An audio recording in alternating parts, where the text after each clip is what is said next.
అందరికీ నమస్కారాలు.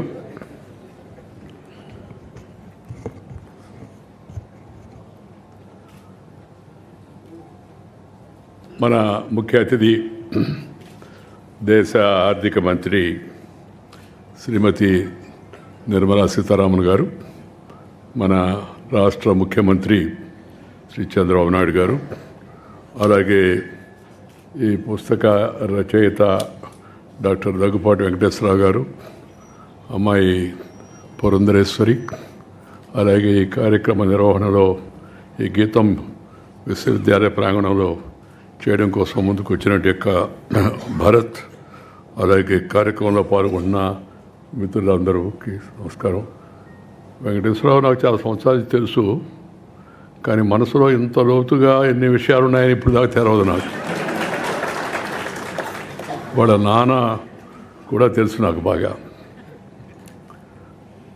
ఒక విషయం మాత్రం చెప్పాలా, ఈ ప్రపంచ చరిత్ర డాక్టర్ వెంకటేశ్వరరావు గారు రాసిన ప్రపంచ చరిత్ర పుస్తకాన్ని ఆవిష్కరించడం చాలా సంతోషంగా ఉంది.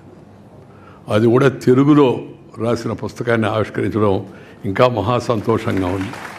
ఎందుకంటే మనందరం తెలుగు వాళ్ళం కాబట్టి, నాకు కూడా కొంత తెలుగు వచ్చు కాబట్టి ఆ పుస్తకాన్ని ఆవిష్కరించమని నన్ను వచ్చి కోరితే నేను తప్పనిసరిగా వస్తాను, ఆవిష్కరిస్తాను అని చెప్పాను. ఈ పుస్తకం రాయడం వెనక ఉన్న కారణం గురించి కూడా ఆయన చెప్పాడు. ఇది తన మనవాళ్ళు మనవరాళ్ళు వాళ్ళ కోసం, అంటే భవిష్యత్ తరం కోసం రాశాను. ఈ తరం వాళ్ళు చదువుకొని దీనివల్ల కొంత లబ్ధి పొందుతారు అని చెప్పారు. చాలా సంతోషమైన విషయం అది.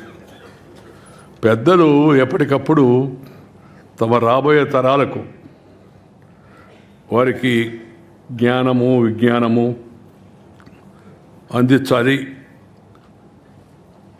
పెద్దల అనుభవాలు, వారు సముపార్జించినట్టు యొక్క పరిజ్ఞానం వారితోనే అంతరించిపోకూడదు, అది తర్వాత తరానికి చేరాలని మన పెద్దలు చెబుతూ ఉంటారు.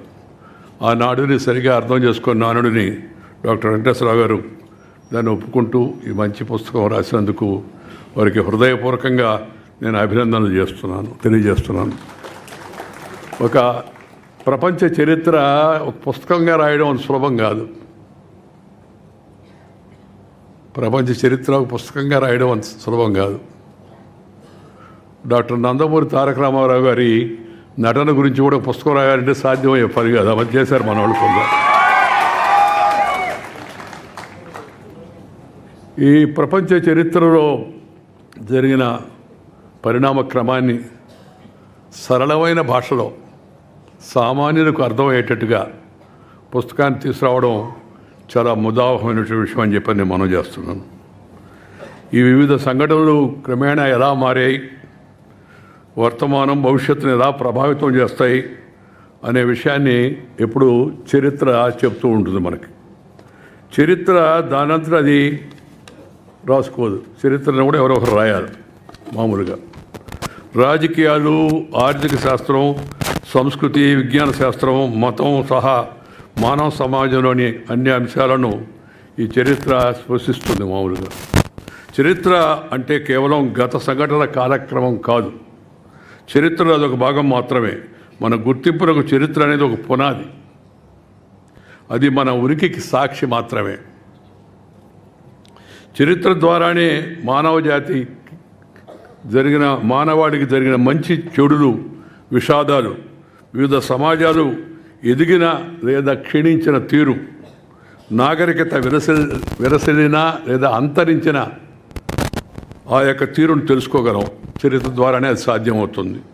దీనిని బట్టే వర్తమానాన్ని సరిదిద్దుకుంటూ, చరిత్ర నుంచి గుణపాఠాలు నేర్చుకుంటూ, భవిష్యత్తుకు మంచి ప్రణాళికలను వేసుకుంటూ ముందుకెళ్లే ప్రయత్నం విఘ్నులైన వారు ఎవరైనా చేస్తారు. మామూలుగా గతం లేదే వర్తమానం లేదు, వర్తమానం లేదే భవిష్యత్తు లేదు. అందుకే చరిత్రను సరిగా నమోదు చేయడం, చరిత్రను తెలుసుకోవడం చాలా అవసరం. ఆ లైన్ ఒకటి అండర్లైన్ చేసి చెప్తాను నేను. ఈ చరిత్రను సరిగా నమోదు చేయడం. దీనికి ఆ మాట అనడానికి ఒక బ్యాక్గ్రౌండ్ ఉంది, అది కూడా చెప్తాను నేను. చరిత్రను ఉన్నది ఉన్నట్టుగా నమోదు చేయడం మానవ సమాజానికి చాలా అవసరం. దురదృష్టవశాత్తు చరిత్ర చాలా వరకు నాకు కొంత అనుభవం ఉంది, కొంత వయసు కూడా ఉంది కాబట్టి కొంత చదివానండి. చదివంటే ఇది పెద్ద పుస్తకాలు చదవలేదు, కానీ నేను మానవ జీవితాలు చదివాను ఎక్కువగా. నా జీవితంలో నాకున్న అనుభవం అదే. నేను మామూలు పల్లెటూరులో వీధి బడిలో చదువుకున్నవాడిని. అందువల్ల పెద్ద పెద్ద పుస్తకాలు చదివేంటికి ఆసక్తి కానీ అలాంటి అవకాశం కానీ ఆ విధమైన ప్రయత్నం కానీ నేను చేయలేదు. మామూలు పుస్తకాలు చదివాను. కొంతమంది గాంధీ గారి గురించో, లేకపోతే పటేల్ గారి గురించో, లేకపోతే సుభాష్ చంద్రబోస్ గురించో, వివేకానందుడి గురించో, ఇలా కొంతమంది భారతీయ మహానాయకుల యొక్క జీవితాలను చదివాను. కానీ నేను అన్నిటికన్నా బాగా చదివానని చెప్పి నేను చెప్పుకోగలిగింది దేశ ప్రజల జీవితాన్ని బాగా చదివాను. దేశం అంతా తిరిగాను. ఇప్పుడే నేను శ్రీనివాసరావు చెబుతున్నాను, నేను నా జీవితకాలంలో 520 జిల్లాలు తిరిగాను దేశంలో, 520 డిస్ట్రిక్ట్స్. 18వ సంవత్సరం మొదలుపెట్టి ఇప్పుడు 75వ సంవత్సరం దాకా. దానివల్ల కొంత జ్ఞానం, కొంత ఏదో నాలెడ్జ్ అంటారు కదా, అది కొద్దిగా ప్రాప్తించేందుకు అవకాశం ఉంది. కానీ ఎందుకు చరిత్ర వక్రీకరణకు గురైందని అంత పెద్ద మాట మీరు అంటున్నారంటే ఇది నేననే మాట కాదు. ముఖ్యంగా ఈ భారతదేశం యొక్క ఉపఖండ చరిత్ర చాలా వక్రీకరణకు గురైంది, చాలా వరకు ధ్వంసానికి కూడా గురైంది. ఎలాగూ ఈ దారిలో పయనించేదానికి వెంకటేశ్వరరావు కొంత ప్రయత్నం చేశాడు కాబట్టి నా సలహా ఏంటంటే ప్రపంచ చరిత్ర గురించి రాశారు, మంచిది. భారతదేశం యొక్క చరిత్ర కూడా రాసేదానికోసం ప్రయత్నం చేయండి. మన దేశంలో మన చరిత్రలో అంతమంది మహనీయులు వాళ్ళు చేసినట్టు యొక్క అసమానమైన యొక్క సేవలు, త్యాగాలు, పోరాటాలు, వాళ్ళ జీవిత చరిత్ర అవి తగినంతగా గుర్తింపుకు రాలేదు, తగినంతగా వాటికి ప్రాధాన్యత ఇవ్వలేదు. ఎందుకంటే మనం ఒకప్పుడు ప్రపంచానికి విశ్వగురువు మనం, ఆ తర్వాత విధ్వంసానికి గురి, మన చరిత్రాత్మకమైన విషయాలన్నీ కూడా చాలా వరకు ధ్వంసం చేయబడ్డాయి. మన దేవాలయాలపైన ఇస్లాం ఆక్రమణ జరిగిన తర్వాత దేవాలయాలపై చాలా దేవాలయాలు పడగొట్టారు. దేవాలయాలపైన చాలా విజ్ఞానం ఉంటుంది. చరిత్రలో చాలా విషయాలు మనం దేవాలయాలపైన రాసిన వాటికి బయట తీయగలిగితే దాంట్లో తెలుసుకునే అవకాశం ఉంటుంది. వాటిని ముందు టార్గెట్ చేసి కేవలం మతం కోసమే కాదు, దాన్ని ధ్వంసం చేశారు వాళ్ళు. మన యొక్క భారతదేశం యొక్క చరిత్ర గొప్పతనాన్ని గురించి కూడా. ఈ తర్వాత ఈ పరాయి దేశాల వాళ్ళు కొంతమంది రాజ్య విస్తరణ కాంక్షతో వాళ్ళ రాజ్యాన్ని విస్తరించాలని చెప్పని వచ్చి ఈ మన చరిత్రను కొంతవరకు ధ్వంసం చేశారు. ఇంగ్లీష్ వాళ్ళు కూడా దాంట్లో ప్రధాన కారకులు అనే విషయం కూడా మనందరికి కూడా తెలుసు. ఈ బ్రిటిష్ పాలన వచ్చిన తర్వాత వారి దృక్పథానికి, వారి అవసరాలకు అనుగుణంగా చరిత్రను వక్రీకరించారు. Robert Clive the great, Alexander the great, Alluri Sitaramaraju the great అని లేదు, అలెగ్జాండర్ గ్రేట్. భారతీయ చరిత్ర ఇది, భారతదేశ యొక్క చరిత్ర, ఇండియన్ హిస్టరీ. శివాజీ మహారాజ్, రాణా ప్రతాప్, స్వామి వివేకానంద, లేదా ఇంకా అనేక మంది మహాత్ములు వాళ్ళ జీవితాలలో వాళ్ళ గొప్పతనానికి ఇచ్చిన ప్రాధాన్యత తక్కువ. పరాయి దేశ పాలకులు వచ్చి మన మీద దాడి చేసి మనం దోచుకొని చేసిన వాళ్లకు ప్రాధాన్యత ఎక్కువగా. నేను నాకు తెలిసిన చదువు నేను చదువుకున్నప్పుడు రాబర్ట్ క్లైవ్ ది గ్రేట్ అని. మా మాస్టర్ అడిగా, ఎందుకు సార్ ఈయన గ్రేట్ అని. రాబర్ట్ క్లైవ్ ది గ్రేట్ అయ్యా, బలవాడు నువ్వు. అప్పటి నుంచి ఇప్పటివరకు నాకు ఇంకా బోధపడలేదు దేనికి గ్రేట్ రాబర్ట్ క్లైవ్ అని. అంటే ఇంగ్లీష్ వాళ్ళు రాశారు కాబట్టి, వాళ్ళు దేశాన్ని దోచుకున్నారు కాబట్టి, ఆ దోచుకోవడంతో పాటు కొంతమంది మనస్సును కూడా దోచుకోబోయారు. అందుకని మన వాళ్ళు ఇప్పటికి కూడా బ్రిటిష్ వాళ్ళే గొప్పవాళ్ళయ్యా, కొంతమంది వాళ్ళు ఏం చేసినా గొప్పగా చేస్తుంటారని అలాంటి భావాన్ని కలిగించారు వాళ్ళు, చరిత్రను వక్రీకరించి వాళ్ళ ఇష్టాలు వాళ్ళ విషయాలను చూపించి. అందువల్ల చరిత్ర వక్రీకరణ కాకుండా జరగాల. అలాగే కొంతమంది వాళ్ళ దృక్పథంతో రాస్తుంటారు, అదొక కొత్త ట్రెండ్ దేశంలో. వారికి ఏదో ఒక కొంతమంది లెఫ్టిస్ట్లనో, రైటిస్ట్లనో, ఆ ఇస్ట్లనో, ఈ ఇస్ట్లనో ఏదో ఆ దృష్టిలో పెట్టుకొని చరిత్ర రాయడం కూడా మనం చూస్తూ ఉన్నాం, రాశారు కూడా, దాంట్లో అనుమానం కూడా లేదు. ఈ వెంకటేశ్వరరావు గారు రాసిన ఈ ప్రపంచ చరిత్రలో తనకు తెలిసిన తాను సేకరించిన సమాచారాన్ని బట్టి ఏదో దృక్పథంతో కాకుండా ఉన్నది ఉన్నట్టుగా సరళమైన భాషలో మన ముందు పెట్టాడు. అందువలన అది సంతోషించాల్సిన అంశంగా నేను భావిస్తూ ఉన్నాను. మన వద్ద అంకెల వ్యవస్థ మన దగ్గర ఉండింది. దాన్ని మన దగ్గర అరబ్బులు నేర్చుకున్నారు. వాళ్ళు కూడా గణితంలో కొంత కృషి చేశారు. వారి నుంచి ఐరోపాకు వ్యవస్థ అంకెల వ్యవస్థ వెళ్ళింది. అయితే అరబ్బులేమో అంకెలను హిందుస్థానీ అంకెలని పిలుస్తారు ఇప్పటికి కూడా. పాశ్చాత్య దేశాల వాళ్ళు వాటిని అరబిక్ అంకెలు అంటుంటారు. అరబ్బులే దాన్ని కనిపెట్టినట్టుగా ప్రాచుర్యం సాగించారు. ఒక ఉదాహరణ చెప్పడం కోసం ఆ మాట చెప్తున్నాను. నేను చరిత్రను ఎలా వక్రీకరిస్తారు అనే దానికోసం అని చెప్పాలి. దేశ విభజన కారణంగా మన చాలా చరిత్రను కోల్పోయాం. మన ఆనవాళ్ళను కూడా ధ్వంసం చేశారు. ఒకప్పుడు ప్రపంచానికి విజ్ఞానం అందించిన తక్షశిల విశ్వవిద్యాలయం సర్వనాశనానికి కారణమైంది. తక్షశిల, విక్రమశిల, ఆ రోజుల్లో నలంద, ఈ విశ్వవిద్యాలయాలు ప్రపంచానికి అంతా ప్రపంచంలో వాళ్ళు అందరూ వచ్చి కూర్చొని ఇక్కడ చదువుకొని పోయేవాళ్ళు. పుస్తకాలు కూడా రాశారు. ఇది నేను వెంకయ్యనాయుడు చెప్పిందో లేకపోతే భారత చరిత్రకారులు చెప్పిన విషయం కాదు. హ్యూయన్ సాంగ్, పాహియాన్, చైనీస్ చరిత్రకారులు వచ్చి ఆ రోజుల్లో పరిశీలించి చూసి రాశారు అందువలన మనము మేలుకొని మన చరిత్రను మనం కాపాడుకోవాలా, మన సంస్కృతిని మనం కాపాడుకోవాలా. మన యొక్క ప్రభుత్వం ఇవాళ ప్రవేశపెట్టిన నూతన విద్యా విధానం ఆ దిశలో ముందడుగు వేస్తుంది. అదే కాదు, ఈ మరిగిపోడినంటే ఈ చరిత్రలో ఉన్న విషయాలను బయటికి తీయడం కోసం కూడా ఇంకా పరిశోధనలు జరగాలని చెప్పి నేను కోరుకున్నా. యువతరం విశ్వవిద్యాలయాల్లో చదువుకునే వాళ్ళు వారితో పాటు చరిత్ర కూడా తెలుసుకోవాలి. చరిత్ర చాలా అవసరం. ఇందాక వెంకటేశ్వర గారు కూడా చెప్పారు కదా, నాకు కూడా అనిపిస్తుంది. ఏ సబ్జెక్టు చదివేవాడికైనా, మెడిసిన్ చదివేవాడికైనా, ఇంజనీరింగ్ చదివేవాడికైనా, లేకపోతే ఐటీలో ఉండేవాడికైనా దేశ చరిత్ర ఒక తప్పనిసరి భాగం చేయాల్సిన అవసరం ఎంతో ఉంది. చరిత్రను తెలుసుకోవాల్సి ఉంది. ప్రతి ఒక్కరు కూడా చరిత్రను తెలుసుకోవాల్సి ఉంది. ఈ గుజరాత్లో అత్యంత ప్రాచీన నగరం ద్వారకా విశేషాలను పరిశోధించే లక్ష్యంతో పురావస్తు శాఖ రంగంలోకి దిగి సముద్ర గర్భంలో ఉండే ఆనవాళ్లను సేకరించే ప్రయత్నం చేస్తూ ఉన్నారు. ఇప్పుడు మనం పరిశోధనలు చేసేవాళ్ళు మరింతగా పరిశోధనలు చేసి సమగ్రంగా మన చరిత్ర, మన సంస్కృతి, మన ఆనవాళ్ళు, మన పద్ధతులు, ఆదికాలం నుంచి, వేదకాలం నుంచి, పుణ్యకాలం నుంచి, పురాణకాలం నుంచి మన పూర్వీకులు అనుభవించి, రంగరించి, సేకరించినట్టు యొక్క ఆ సమాచారము, విజ్ఞానము మనం ముందుకు తీసుకెళ్లే ప్రయత్నం చరిత్రకారులు చేయాలని చెప్పి నేను కోరుకుంటున్నాను. ఈ గతానికి సంబంధించిన యొక్క నమోదు చరిత్ర మామూలుగా ఈ నమోదు తటస్థ వైఖరితో జరగాల. మళ్ళా నేను అండర్లైన్ చేస్తున్నది, తటస్థ వైఖరితో జరగాల. ఇజాలు దాంట్లో జొప్పించకూడదు ఎవరు కూడా. అందువలన చరిత్రను నమోదు చేసే వ్యక్తుల యొక్క దృక్పథాలకు అనుగుణంగా చరిత్రను తయారు చేయకూడదు. జరిగినట్టుగా సమాచారాన్ని సేకరించి భిన్న దృక్పథాలు ఉన్నవాళ్ళు కూడా చారిత్రాత్మక సత్యాలను అన్వేషించి దాని శాస్త్రంలో తీసుకెళ్లాలని చెప్పి నేను భావిస్తున్నాను. మన చారిత్రక అనేక ప్రదేశాల్లో ఉన్న అన్నీ కూడా శిథిలమైపోతున్నాయి. వాటిని కాపాడుకోవాల్సిన అవసరం ఎంతో ఉంది. చరిత్రలో యాత్రా సాహిత్యం ఉంది ఒక ముఖ్యమైన పాత్ర. యాత్రా సాహిత్యం నేను చెప్పాను కొద్దిగా నాకు ప్రాపంచిక పరిజ్ఞానం వచ్చిందంటే తిరగడం వలనని. మన దేశంలో తిరిగాను, విదేశాల్లో కూడా తిరిగి జనంతో నేను ఎక్కడికి వెళ్ళినా రాజకీయ నాయకుడిగా కూడా మామూలుగా రాజకీయ నాయకుడు ఏం చేస్తుంటారు, విజిట్, ఒక meeting, press conference, night evening flight, return. నేను జీవితంలో ఒక లక్ష్యం పెట్టుకున్నా, ఎక్కడికి వెళ్ళినా సరే అక్కడ రాత్రి నైట్ హాల్ట్ చేయాలా. అప్పుడే అసలు విషయాలు బయటకు వస్తాయి. మనకి అందరూ మాట్లాడతారు మనసు విప్పి. నువ్వు అటు కాకుండా వెళ్ళి కార్యకర్తలను అడ్రస్ చేస్తావు, మీటింగ్ అడ్రస్ చేస్తావు, ప్రెస్ అడ్రస్ చేస్తావు, వెళ్ళిపోతావు అనుకోండి, నీకు లోతైన విషయాలు తెలవు. నేను ఆ దృక్పథాన్ని అనుసరించి ఎక్కడికి వెళ్ళినా రాత్రిపూట ఉండడం, వారితో గడపడం అలవాటు చేసుకోవడం వలన కొంత విషయ పరిజ్ఞానం వచ్చిందని చెప్పని నేను భావిస్తున్నాను. ఈ హ్యూయన్ సాంగ్ చాలా విలువైన సమాచారాన్ని సేకరించాడు.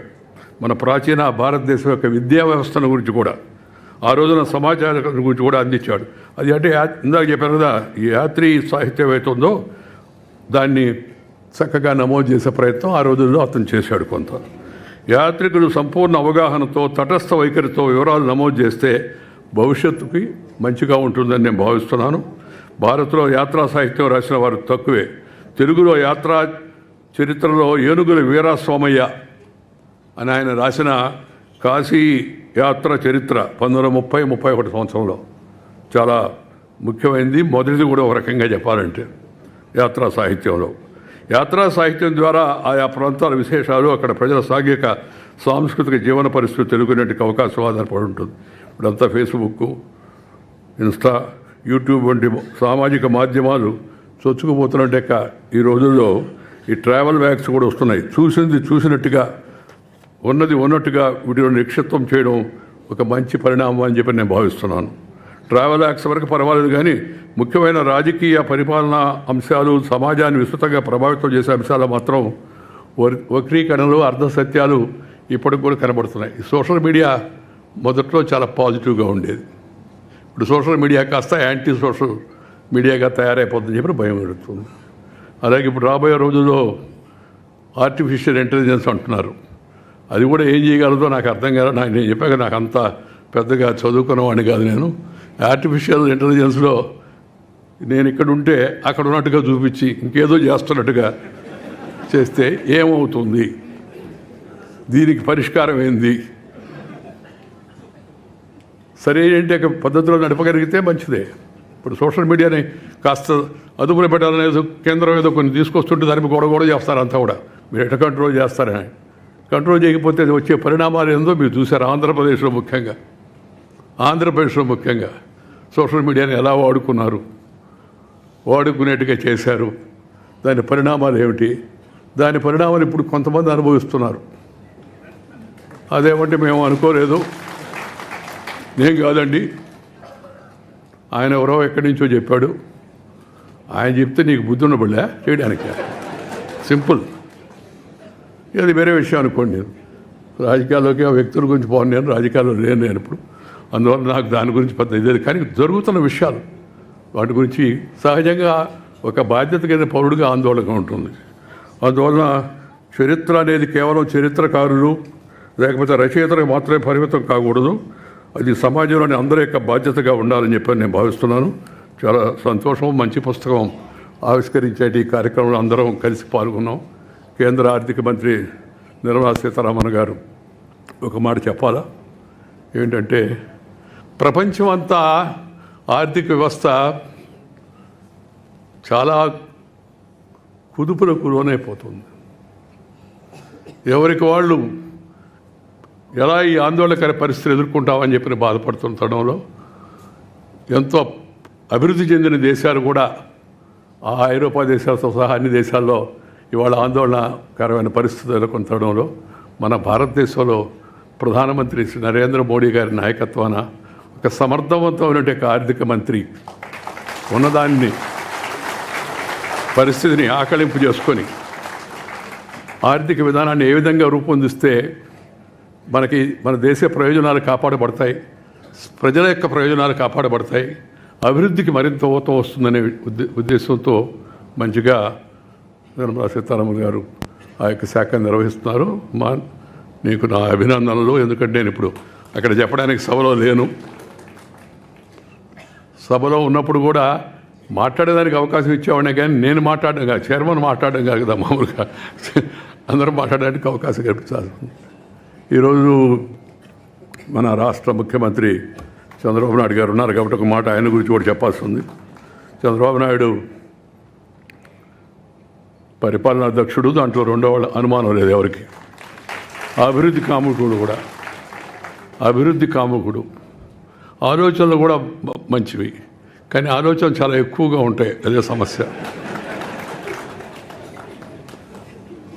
మన ఉన్న సమయం గుర్తుపెట్టుకొని, మనకిచ్చిన అవకాశాన్ని గుర్తుపెట్టుకొని, అవకాశంలో చేయగలిగిన వాటిపైన ఎక్కువగా దృష్టి పెడితే మరింతగా రాష్ట్రం అభివృద్ధి చెందుతుందని నేను భావిస్తున్నాను. నేను బాబు కన్నా కొద్దిగా వయసులో కొద్దిగా పెద్దవాడిని అనుకుంటున్నాను. నేను ఇద్దరు మొదటి నుంచి కూడా నేను ఒక తమ్ముడు కానీ సోదరుడు కానీ భావించేవాడిని, అలాగే మాట్లాడుతూ ఉండేవాడిని. మన రాష్ట్రాన్ని బాగు చేసుకోవాల్సిన అవసరం ఎంతో ఉంది. దాంట్లో అందరం కూడా ప్రభుత్వంతో సహకరించాలి, పార్టీలతో నిమిత్తం లేకుండా. ఎందుకంటే ఆర్థిక వ్యవస్థ చాలా దెబ్బతినిపోయింది. ఇందాక చెప్తూ ఉంటే మన కామెంటేటర్ మన రాష్ట్రం మన దేశం ఎంత పట్టుబడులు వస్తున్నాయని అవన్నీ అసలు లెక్కలన్నీ చెప్పకుండా నిర్మలా సీతారామన్ వింటది, వీళ్ళకి అన్నీ బాగున్నాయి, మళ్ళీ ఇంకేం పదేది అనుకుంటుంది. ఏం చెప్తున్నాను నేను పక్కన కేంద్రం సహాయం తీసుకొని రాష్ట్రానికి తక్షణ అవసరాలు అవుతున్నాయో వాటిని ప్రయారిటైజ్ చేసుకొని రాష్ట్రాన్ని మంచి పదంలో తీసుకెళ్లాలని చెప్పని నేను కోరుకుంటున్నాను. దాంతోపాటు ఒక మంచి పని చెప్పాడు ఆయన నిన్న, మాతృభాషలో విద్యాబోధన జరగాలని. చాలా చాలా సంతోషం. మన దేశంలో మన భాషలో మనం ఆడుకోకుండా ఇంకో భాషలో ఏంది అంటే ఇంగ్లీష్ నేర్చుకోకూడదని కొందరు అడుగుతుంటారు. సార్ ఎవరు చెప్పారు ఇంగ్లీష్ నేర్చుకోవద్దని? తప్పనిసరిగా నేర్చుకో. ముందు అమ్మ భాష నేర్చుకో. అమ్మ భాష కళ్ళలాంటిది, ఇంగ్లీష్ భాష కళ్ళద్దాలు లాంటిది. కళ్ళుంటే కళ్ళద్దాలు పనిచేస్తాయి, కళ్ళు లేవని కొన్ని కళ్ళద్దాలు అటు పనిచేస్తాయి. అందువల్ల మన భాషను మనం రక్షించుకోవాలా, మన భాషను మనం ప్రోత్సహించుకోవాలా. విద్యా విధానం 10వ తరగతి వరకు, ఆ తర్వాత ప్రభుత్వ ఉత్తర ప్రత్యుత్తరాలన్నీ తప్పనిసరిగా తెలుగులోనే జరగాలి. ఆ మధ్య ఒక ఆఫీసర్ అడిగితే, సార్ ఒక కాపీ తెలుగులో కూడా కాపీ వేస్తున్నాం సార్ అని. ఏమంత దౌర్భాగ్యం మాకు తెలుగు వాళ్ళకి తెలుగులో కాపీ వేయడం, ఇంగ్లీష్లో ఏంటి కాపీ ఒకటి వాళ్ళకి కావాలంటే. తెలుగు వాళ్ళకి తెలుగులో ప్రభుత్వ ఉత్తర ప్రత్యుత్తరాలను ఉండాలి. ఆ విషయంలో కూడా శ్రీ చంద్రబాబు చొరవ తీసుకొని పరిస్థితిని మరింత మెరుగుపరుస్తాడని చెప్పి నేను భావిస్తూ ఉన్నాను. ఈరోజు ఒక మంచి కార్యక్రమం సందర్భంగా నలుగురం కలిసి ఒక వేదిక మీదకి వచ్చి కొన్ని విషయాలు మాట్లాడుకునే అవకాశం లభించింది.